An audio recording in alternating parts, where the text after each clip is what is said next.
Okay, yo, I got something new and different for you today. I'm doing a review that I don't usually do, even though I did the Gremlins Blu Ray one. But this one is about Daimajin. All right, in America, it's just known as Majin, with the trailer voice, Majin. So I picked it up at CX because I thought it was manga. I thought it was like anime, and I'm always a sucker for that. And then I thought, oh, trilogy, woo, woo, okay, I'll get my money's worth. Little did I realize it's a film for our films trilogy from 1966, and it bankrupted the studio.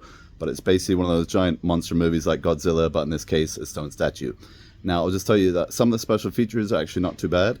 So on this one, Kim Newman does an overall kind of summary, history kind of lesson, if you will, about the production of the films and, you know, what that kind of meant in Japanese history, because obviously he's like a film geek and nerd and all that stuff.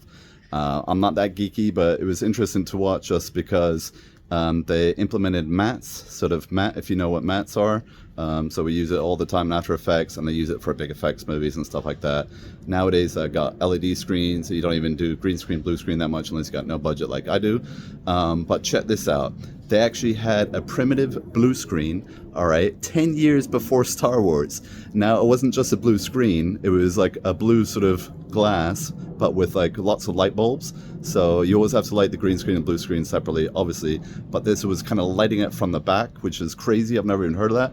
I didn't even know that technology existed because Star Wars was like literally 76, 75, whatever, when they were doing all that stuff, you know, for the first time. 77 it came out. So these guys were ahead by 10 years in certain technology.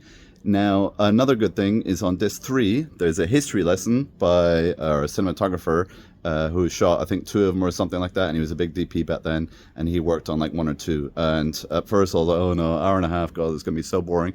But he talks about the whole Japanese history between cinematographers. Hello, Diddy!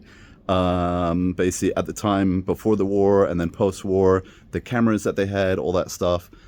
Because basically the cameras were really primitive, so they had to get the cameras off Americans, but then they're kind of using special effects techniques that the Americans would then copy off them and then use and credit themselves, even though the Japanese kind of came up with it.